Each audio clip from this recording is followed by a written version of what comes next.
Court executing decrees, court जो execute करेंगे decrees को। रूल 3 क्या बोलता है?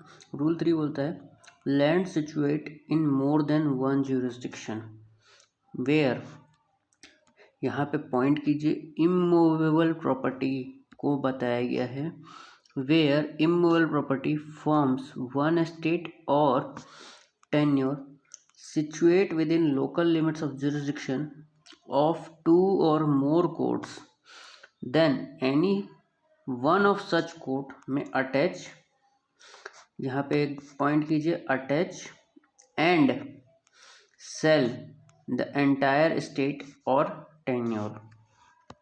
इसको हम समझते हैं, ये रायपुर है, ये महासमुंद है, यहाँ पे एक प्रॉपर्टी है 50 एकड़ की। अब कुछ पोर्शन इस प्रॉपर्टी का इसमें आता है, कुछ पोर्शन इसमें आता है, दोनों अलग अलग जिले हैं। अब यहाँ पे एक कोर्ट है ए, यहाँ पे एक कोर्ट है बी। तो अकॉर्डिंग टू दिस सेक्शन, जहाँ लैंड सिचुएट कर रही है मोर देन वन जुरिसडिक्शन, तो कौन उसको अटैच और सेल कर सकता है? तो सिंपली बताया है, इस प्रॉपर्टी को ये भी अटैच कर सकता है और सेल कर सकता है, और ये भी अटैच और सेल कर सकता है। लेकिन ऐसा नहीं कि ए सिर्फ आधा करेगा, बी सिर्फ आधा करेगा, जो भी करेगा इसको पूरा का पूरा एक साथ इसको सेल करेगा, अटैच करके सेल करेगा, कोई भी कोर्ट वो कर सकता है। अब आते हैं section rule 4, transfer to court of small causes. यहाँ पे बताया है where a decree passed in a suit of value set for in the plaint, जो वैल्यू लिखी गई है प्लेंट में वो 2000 रुपये से ज़्यादा नहीं होना चाहिए, not exceeding 2000 rupees as regards its subject matter, मतलब जो सब्जेक्ट मैटर की जो वैल्यू है वो 2000 रुपये से कम होनी चाहिए। Is not accepted by the law for the title being in force from the cognizance of either a presidency or a provincial court of small causes and the court which passed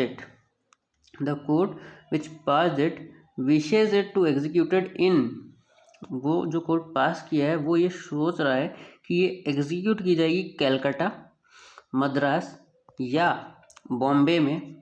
such court जो ये सोच रहा है कि वो execute कराना चाहता है, वो कोर्ट सेंड करेगा कोर्ट ऑफ स्मॉल कॉजेस को, कोर्ट ऑफ स्मॉल कॉजेस इन कलकत्ता, मद्रास या बॉम्बे, इन तीनों में से कोई एक हो सकता है। As the case may be the copy and certificates mentioned in rule 6 such court of small causes shall thereupon execute the decree as if it is passed by itself। अब इसको मैं आपको समझाता हूँ। ये कोर्ट है ए, ये चाहता है कि इसकी जो डिक्री है वो एग्जीक्यूट की जाए,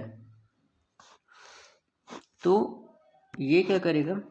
अब वो शायद हो सकता है वो बॉम्बे में हो या कलकत्ता में हो या मद्रास में हो, इन तीनों में से किसी एक में, चलिए अपन ले लेते हैं बॉम्बे में वो एग्जीक्यूट कराना चाहता है। तो इस डिक्री को वो इसको सेंड करेगा। तो ये जब डिक्री सेंड करेगा तो इसमें ये चीज़ ज़रूर देखेगा कि जो प्लेंट पेश किया गया था उसमें जो वैल्यू थी किसकी, सब्जेक्ट मैटर की, वो 2000 रुपये से कम होनी चाहिए, 2000 रुपये से कम होनी चाहिए। ये क्वेश्चन का सवाल बन सकता है कि कब एक कोर्ट स्मॉल कॉजेस कोर्ट को सेंड करेगा, तो इसमें ऑप्शन आ सकता है कि उसकी जब value of subject matter is below than 2000, below than 5000, तो हमको बिलो देन 2000 का आंसर लेना है। और ये जो जब सेंड कर देगा एग्जीक्यूशन के लिए, तो ये जो बॉम्बे कोर्ट है वो कैसे एग्जीक्यूट कराएगा? वो एग्जीक्यूट कराएगा जैसे उसने खुद ने ये डिक्री पास की है, as it has been passed by itself. Rule 5, mode of transfer. Mode of transfer where a decree is sent for execution to another court।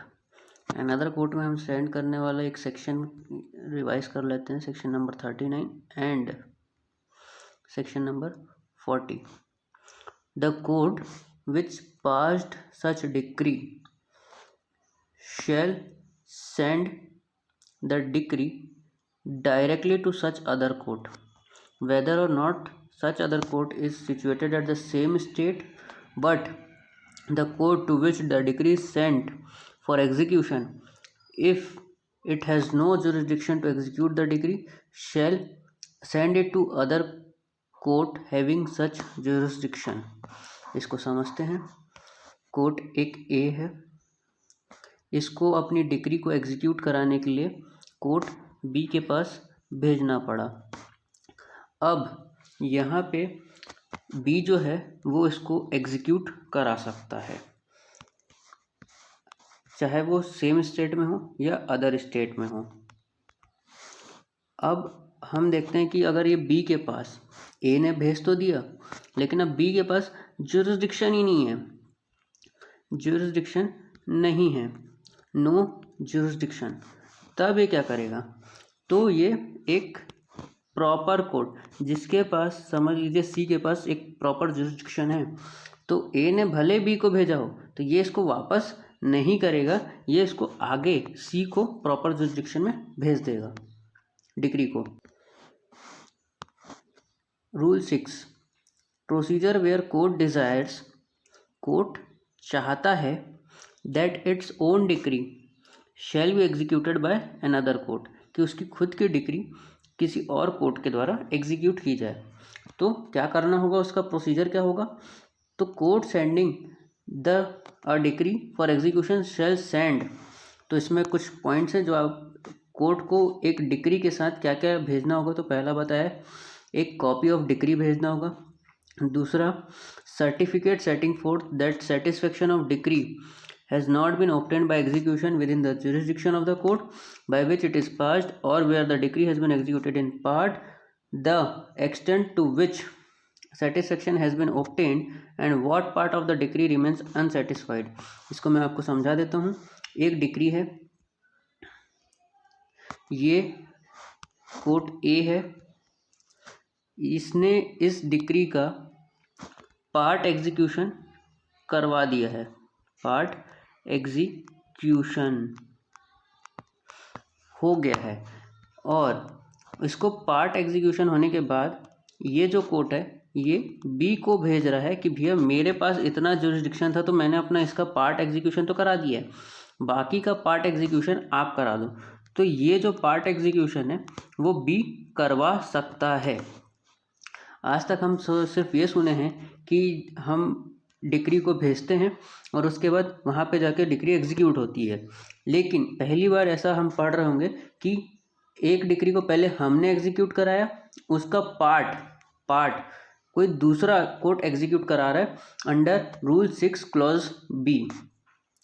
इसके बाद सी में पढ़ते हैं, सी क्या बोलते हैं? A copy of any order for the execution of decree, if no such order has been made, a certificate to that effect.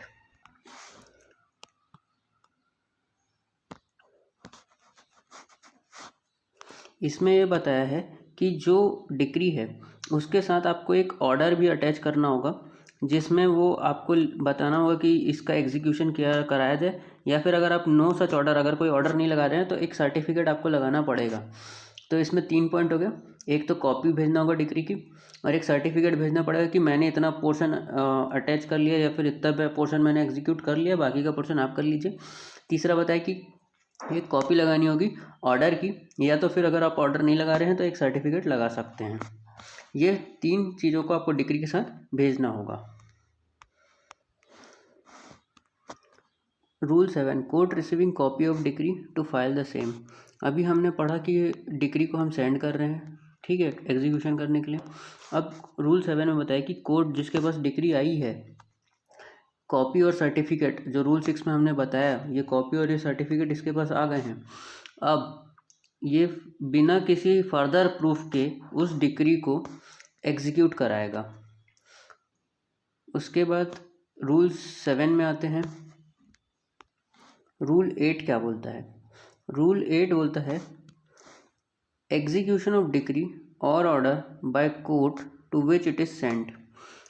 यहाँ पे हमने देखा कि कोर्ट ने रिसीव किया डिक्री इसको, उसके बाद इसने कोई फर्दर प्रूफ नहीं मांगेगा। उसके बाद 8 में बोला है कि एग्जीक्यूट कराने के लिए अगर such copy has also filed the decree और ऑर्डर में if the court to which it is sent is district court, अगर वो जिस कोर्ट को सेंड किया गया है वो डिस्ट्रिक्ट कोर्ट है तो वो be executed by such court, या तो वो खुद करेगा और transferred for execution to any subordinate, या फिर किसी सब ऑर्डिनेट जिसका कॉम्पिटेंट जुरिडिक्शन है उसको भेज देगा। अगर वो कोर्ट, rule 9, execution by high court of decree transferred by other court, मतलब किसी अदर कोर्ट ने हाई कोर्ट को ट्रांसफ़र कर दिया है एग्जीक्यूशन करने के लिए, where the court to which the decree is sent is a high court, the decree shall be executed by such court in the same manner as it is has been passed by the such court in ordinary original civil jurisdiction. Rule 9 यहाँ पे समाप्त होता है।